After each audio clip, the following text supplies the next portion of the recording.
بسم الله الرحمن الرحيم إن الحمد لله نحمده ونستعينه ونستغفره ونعوذ بالله من شرور أنفسنا وسيئات أعمالنا من يهده الله فلا مضل له ومن يضلل فلا هادي له أشهد أن لا إله إلا الله وحده لا شريك له وأشهد أن محمدا عبده ورسوله صلوات الله وسلامه عليه وعلى آله وصحبه ومن اتبعهم بإحسان إلى يوم الدين أما بعد. Kaum muslimin rahimakumullah, para pendengar yang budiman, pembahasan tentang salat berjamaah mencakup beberapa pasal-pasal berikut yang insyaallah akan kita bahas dalam pembahasan kita kali ini dan yang akan datang. Yaitu tentang pertama hukum salat berjamaah. Kemudian yang kedua, pasal yang kedua tentang ancaman bagi mereka yang meninggalkan salat berjamaah. Kemudian yang ketiga, targhib atau keutamaan, fadilah, keutamaan mendatangi salat berjamaah. Sedangkan yang keempat adalah udzur-udzur atau alasan-alasan yang membolehkan seseorang tertinggal dari salat berjamaah. Dan yang kelima adalah adab-adab mendatangi salat berjamaah. Tapi dalam kesempatan kita, di kesempatan yang berbahagia ini, insyaallah kita akan mengkaji tentang hukum salat berjamaah, suatu masalah yang sangat penting sekali untuk kita kaji dan kita ketahui bersama, karena ini terkait dengan salah satu hukum di antara hukum-hukum syar'i yang wajib diketahui oleh setiap muslim. Tentang hukum salat berjamaah, maka telah disebutkan beberapa ayat-ayat Al-Quranul Karim dan juga hadis-hadis Rasulullah sallallahu alaihi wasallam yang menekankan tentang salat. Allah Subhanahu wa taala berulang kali di dalam kitabnya memberikan penekanan yang sangat tegas sekali tentang salat dan menjelaskan keagungan salat dan memerintahkan kita semua untuk menjaga salat. Allah Ta'ala berfirman dalam surah Al-Baqarah, Hafidhu ala salawati was salatil wusta wa qumu lillahi qanitin. Jagalah salat-salat itu dan juga salat yang pertengahan, yakni salat asar, dan berdirilah menghadap Allah dalam keadaan tunduk atau khusyuk. Demikian pula Allah SWT memperingatkan siapa saja yang bermalas-malas atau meremehkan salat dan menyebut itu termasuk dari sifat-sifat orang munafik. Seorang muslim tidaklah dikatakan menjaga salat dengan benar dan mengagungkan salat dengan sesungguhnya jika dia menunaikan salat di rumahnya atau secara sendiri. Tidaklah seseorang dikatakan menjaga salat kecuali dia melaksanakannya bersama kaum muslimin secara berjamaah. Ini untuk kaum laki-laki. Sedangkan untuk kaum wanita, salat berjamaah memang ditekankan, tetapi bukan di rumah Allah, bukan di masjid, tapi di rumah-rumah mereka. Meskipun mendatangi salat berjamaah di masjid boleh bagi mereka yang mendatangi salat berjamaah dengan adab-adabnya. Kemudian Allah SWT berfirman pula dalam surah Al-Baqarah, Wa aqimus salata wa atuz zakata warka'u ma'ar raki'in. Dirikanlah salat dan bayarkanlah zakat, serta rukuklah kalian beserta orang-orang yang rukuk. Surah Al-Baqarah ayat 43. Di dalam ayat yang mulia ini, Allah SWT memerintahkan kita semua untuk mendirikan salat. Dan di sini terdapat dalil tentang wajibnya salat berjamaah. Karena di akhir ayat itu Allah Ta'ala berfirman, Warka'u ma'ar raki'in. Dan rukuklah kalian, yakni salatlah kalian bersama orang-orang yang rukuk, yakni bersama orang-orang yang salat. Jadi tidak hanya diperintahkan untuk salat, tapi hendaknya cara salat kita itu bersama orang-orang yang ruku', yakni bersama orang-orang yang salat. Kalau yang dimaksud dengan perintah ini, warka'u ma'ar raki'in, ya, rukuklah kalian bersama orang-orang yang ruku', itu artinya dirikanlah salat. Maka ini niscaya ini suatu tambahan yang tidak berguna, karena di awal ayat Allah Subhanahu wa taala telah berfirman, wa aqimus shalah, dan dirikanlah salat. Sudah diperintahkan untuk mendirikan salat, ya. Wa aqimus salata wa atuz zakata warka'u ma'ar raki'in. Dirikanlah salat, bayarkanlah zakat, dan salatlah kalian bersama orang-orang yang salat. Nah, ini menjelaskan tentang wajibnya salat berjamaah. Kemudian Allah SWT juga berfirman dalam surah An-Nisa ayat 102, wa idza kunta fihim fa aqamta lahumus salata faltaqum ta'ifatun minhum ma'aka wal ya'khudhu aslihatahum fa idza sajadu falyakunu min wara'ikum wal ta'ti ta'ifatun ukhra lam yusallu falyusallu ma'aka wal ya'khudhu hidrahum wa aslihatahum. Yang artinya ayat ini berbicara tentang salat khauf, ya, salat dalam peperangan. Bagaimana ketika kaum muslimin di tengah-tengah berkecamuknya peperangan, mereka diajarkan oleh Allah Ta'ala tata cara salat khusus ketika sedang mengalami peperangan, itu salat khauf. Allah berfirman di surat An-Nisa ayat 102 ini yang artinya, dan apabila engkau wahai Muhammad berada di tengah-tengah mereka, yakni di tengah-tengah para sahabatmu, lalu engkau hendak melaksanakan salat bersama-sama mereka, maka hendaklah segolongan dari mereka berdiri atau salat bersamamu sambil menyandang senjata mereka. Kemudian apabila mereka yang salat bersamamu sujud dan telah menyempurnakan satu rakaat, maka hendaklah mereka pindah ke belakangmu, ya, untuk menghadapi musuh, dan hendaklah datang segolongan lain yang belum salat bersamamu, lalu mereka pun salat bersamamu seraya berjaga-jaga dan menyandang senjata mereka. Surat An-Nisa ayat 102. Nah, Allah SWT di ayat yang mulia ini mewajibkan salat berjamaah dalam keadaan perang. Lalu bagaimana dalam keadaan damai, ya? Dan seandainya seseorang mendapat izin atau mendapat keringanan untuk meninggalkan salat secara berjamaah, niscaya para prajurit kaum muslimin, ya, para prajurit yang berbaris-baris, ya, dalam keadaan perang menghadapi musuh yang sewaktu-waktu terancam oleh serangan mereka, lebih pantas untuk mendapat keringanan meninggalkan salat berjamaah. Maka ketika mereka pun tidak mendapat keringanan dari Allah, tidak mendapat rukhsah untuk meninggalkan salat berjamaah, padahal dalam keadaan perang, berhadapan-hadapan dengan musuh yang suatu ketika menyerbu, maka yang selain mereka, ya, orang-orang yang selain mujahidin atau prajurit yang berperang, lebih tidak mendapatkan keringanan untuk meninggalkan salat berjamaah. Kemudian telah datang peringatan yang keras dari Rasulullah SAW terhadap orang-orang yang meninggalkan salat berjamaah dan mencukupkan salat di rumah-rumah mereka, ya. Ini khususnya bagi kaum laki-laki.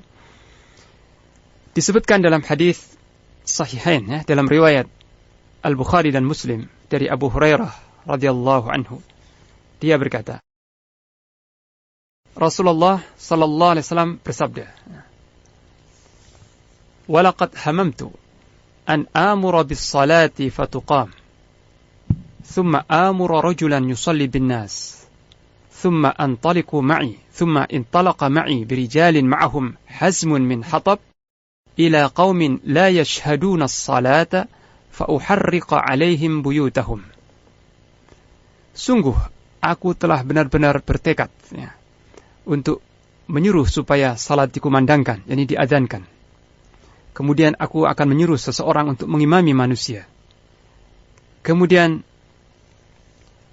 sekelompok laki-laki berangkat bersamaku, ya. Sekelompok laki-laki yang membawa satu ikat kayu bakar berangkat bersamaku mendatangi kaum yang tidak salat berjamaah, ya. Lalu aku bakar rumah-rumah mereka, ya. Aku bakar mereka dan rumah-rumahnya. Hadis riwayat Bukhari Muslim. Nah, hadis yang sahih ini menegaskan sekali tentang ancaman atau peringatan yang keras terhadap orang-orang yang meninggalkan salat berjamaah, yakni bahwa Rasulullah sallallahu alaihi wasallam telah bertekad, ya, berkeinginan kuat untuk mewakilkan mengimami salat kepada seseorang, lalu beliau mengadakan penyidikan, ya, melakukan inspeksi ke rumah-rumah kaum muslimin. Jika didapati di kalangan mereka laki-laki yang tidak mendatangi salat berjamaah, niscaya sekelompok laki-laki yang bersama Nabi membawa seikat kayu bakar itu akan diperintahkan untuk membakar rumah-rumah mereka. Nah, ketika Rasulullah sallallahu alaihi wasallam mengancam seperti ini, berikan peringatan dan ancaman seperti ini, maka nyatalah, ya, bahwa sesuatu yang diperingatkan dalam hadis ini bukan suatu yang sunnah hukumnya, bukan suatu yang sunnah muakkadah. Karena kalau saja mendatangi salat berjamaah itu hukumnya sunnah, yakni tidak berdosa jika meninggalkan salat berjamaah, maka beliau tidak akan memberikan ancaman sekeras ini, yaitu membakar rumah-rumah mereka yang meninggalkan salat berjamaah.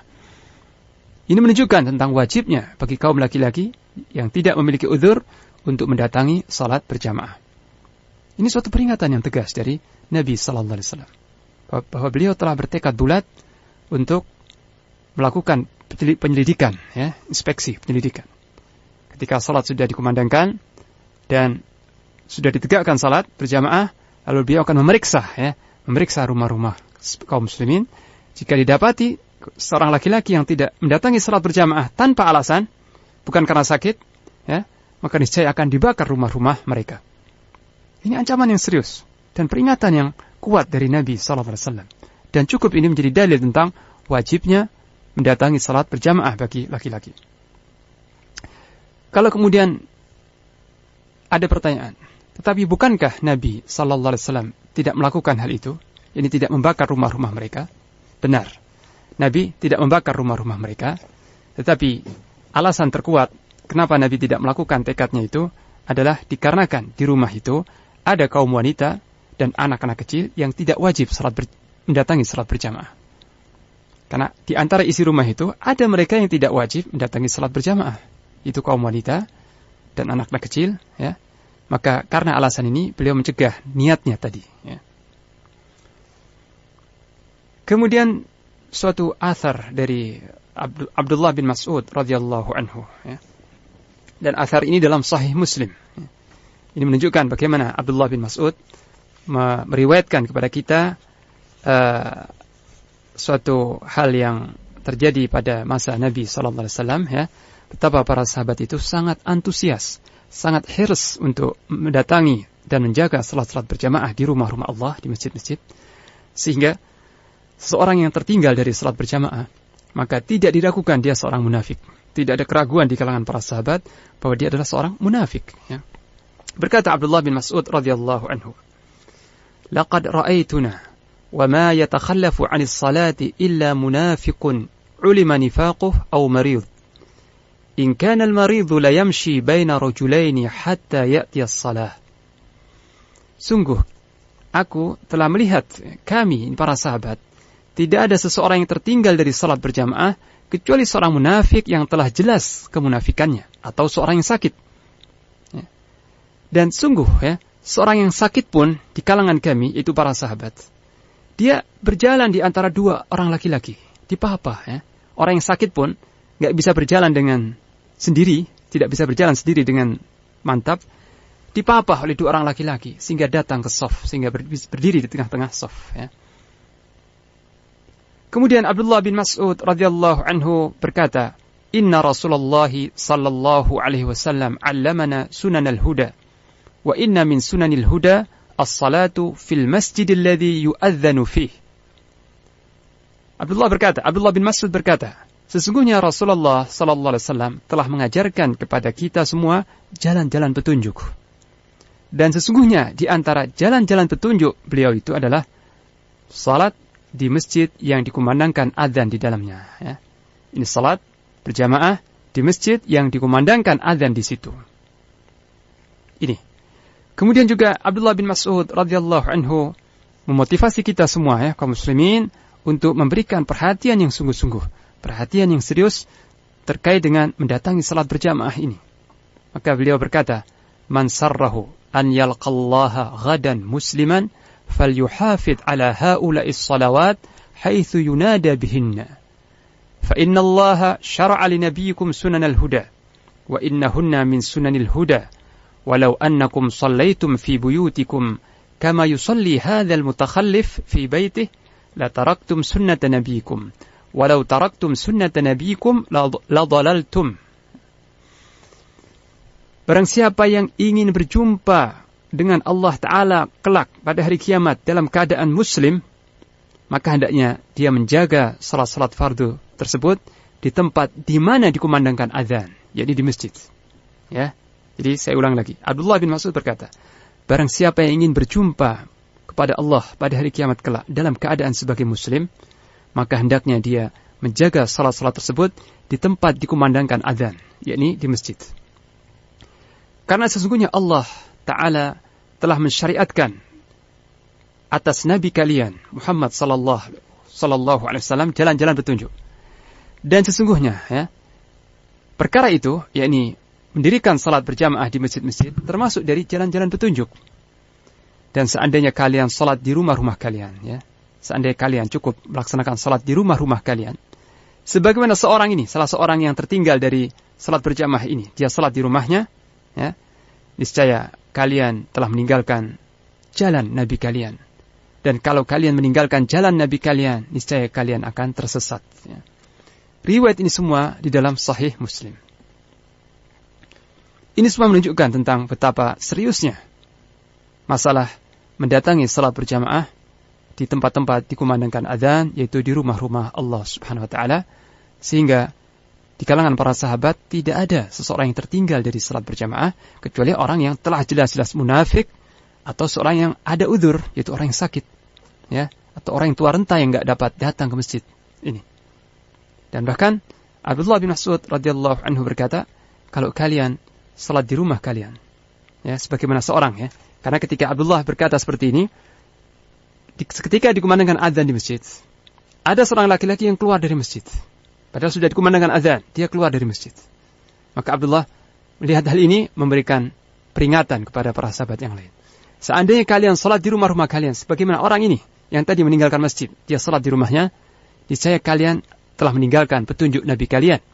Dan kalau kalian tinggalkan petunjuk Nabi kalian, niscaya kalian akan tersesat. Ya, ini. Kemudian dalil yang lain pula tentang wajibnya salat berjamaah bagi kaum laki-laki di rumah-rumah Allah adalah sebuah hadis yang diriwayatkan oleh Abu Hurairah dalam Sahih Muslim. Abu Hurairah radhiyallahu anhu berkata, ada seorang laki-laki yang buta. Dan dalam riwayat yang lain disebut namanya, itu Abdullah bin Ummi Maktum, muadzin Nabi, ya, muadzin Nabi sallallahu alaihi wasallam, seorang sahabat yang buta.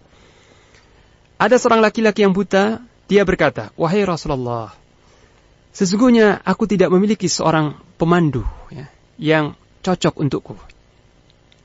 Aku seorang yang buta dan tidak memiliki seorang penuntun yang sesuai untukku menuju ke masjid. Maka apakah ada rukhsah, ada keringanan bagiku untuk salat di rumah?" Maka Nabi sallallahu alaihi wasallam bertanya, "Hal tasma'un nida' bis salah?" Apakah engkau mendengarkan panggilan adzan, ya, panggilan adzan untuk salat? Laki-laki itu menjawab, "Na'am, iya." Maka beliau menjawab, "Fa'ajib." Kalau begitu jawablah, ya. Jawablah panggilan adzan itu dengan mendatangi sumber panggilan tadi. Hadis dalam Sahih Muslim. Nah, hadis-hadis ini menunjukkan tentang wajibnya salat berjamaah. Karena ketika ada seorang laki-laki yang buta, ya, tidak memiliki penuntun untuk menuntunnya menuju ke masjid, dia bertanya, apakah ada rukhsah, ada keringanan bagiku untuk salat di rumah? Karena aku buta, tidak ada penuntun jalan, ya, dan juga jarak antara rumahku dengan masjid cukup jauh, dan di Madinah ini banyak binatang-binatang berbisa berkeliaran di malam hari. Maka bolehkah adakah keringanan bagiku untuk salat di rumah? Maka Nabi tidak memberikan rukhsah, tidak memberikan keringanan. Tidak ada rukhsah untukmu, gitu ya. Kalau engkau dengar panggilan azan, wajib engkau datangi, harus engkau datangi. Lalu bagaimana dengan seorang yang sehat, ya, tidak buta, ya, dan jalan antara rumah dengan masjidnya terang, ya, tidak hujan lebat, ya. Lalu bagaimana dia bisa asyik, ya, menyaksikan tayangan televisi, menyelesaikan kesibukan di rumahnya, ya, bersantai-santai, menunda-nunda salat berjamaah, ya, menunda-nunda salat dan meninggalkan salat berjamaah. Mungkinkah untuk orang yang semacam itu ada keringanan dari Nabi sallallahu alaihi wasallam? Ya, ini. Dan tidak hanya hadis ini, masih banyak lagi hadis-hadis yang lain tentang penekanan untuk mendatangi salat berjamaah, ya. Dan Allah SWT juga mensyariatkan, ya, supaya zikir, tasbih dan salat itu dilaksanakan di rumah-rumah yang diizinkan Allah untuk dimuliakan di dalamnya, yaitu masjid, ya. Oleh karena itu wajib bagi setiap muslim untuk memperhatikan masalah ini dan bersegera menuju salat setelah mendengar panggilan. Dan wajib untuk saling menasihati di antara mereka, ya, bersama anak-anaknya, ya, anak laki-lakinya, anggota keluarganya yang lain, tetangga-tetangga, sahabat-sahabat, kerabatnya. Hendaknya ada saling menasihati di antara mereka untuk mendatangi salat berjamaah, ya. Karena ini termasuk melaksanakan perintah Allah dan Rasulnya sallallahu alaihi wasallam. Kemudian dengan menjaga salat berjamaah di rumah-rumah Allah tersebut, maka seseorang telah selamat dari salah satu sifat orang munafik, ya. Telah terbebas dari sifat nifaq, di mana Allah Ta'ala menyebutkan sifat terburuk mereka, ya. Wah, sifat mereka yang terburuk adalah innal munafiqina yukhadi'una Allah wa huwa khadi'uhum wa idza qamu ila salati qamu kusala. Sesungguhnya orang-orang munafik itu mereka hendak menipu Allah, padahal Allah lah yang menipu mereka. Dan apabila mereka berdiri untuk salat, mereka berdiri dalam keadaan malas, ya. Ketika berdiri untuk salat, mereka berdiri dengan rasa berat dan malas. Maka seorang yang ketika mendengar azan, dia lawan rasa malasnya, dia melangkahkan kakinya menuju ke rumah Allah untuk mendatangi salat berjamaah, maka dia jauh dari sifat munafik. Dia tidak menyerupai sifat terburuk orang-orang munafik, ya. Terbebas dari sifat munafik. Kemudian satu hal yang penting juga, bahwa meninggalkan salat berjamaah di masjid ini merupakan satu pintu untuk meninggalkan salat secara keseluruhan atau meninggalkan salat tersebut. Tidak jarang, ya, terjadi kasus, ya, orang-orang meninggalkan salat, entah itu salat subuh atau salat asar atau salat duhur, karena menunda-nunda. Jadi dia tidak niat meninggalkan salat, tapi menunda, ya, mengakhirkan salat, ya, hingga akhirnya lewat waktu salat, telah habis waktu salat, sementara dia belum salat duhur, belum salat asar, ya. Sehingga tertinggal satu waktu, dan ini suatu dosa besar, ya, yang menurut sebagian ulama lebih besar daripada membunuh jiwa yang diharamkan Allah, ya. Jadi dengan menjaga salat berjamaah, insya Allah kemungkinan melewatkan satu salat atau meninggalkan salat itu kecil sekali, karena dia sudah terbiasa menjaga salat berjamaah di awal waktu bersama jamaah, ya. Maka untuk ketinggalan salat kecil sekali kemungkinannya. Tapi mereka yang terbiasa meremehkan salat berjamaah, mencukupkan salat di rumah sendiri, di rumah saja, salat di rumah, ya, mengakhirkan waktunya, ya. Ini sangat besar peluangnya untuk meninggalkan salat tersebut, dan itu banyak terjadi di sebagian masyarakat kita, ya. Padahal meninggalkan salat termasuk suatu kekufuran dan kesesatan serta keluar dari Islam, sebagaimana sabda Nabi sallallahu alaihi wasallam, "Bainar rajul wa bainal kufur wasyirki tarkus salah." Antara seseorang dengan kekufuran dan kesyirikan adalah meninggalkan salat, ya. Hadis riwayat Muslim dalam sahihnya.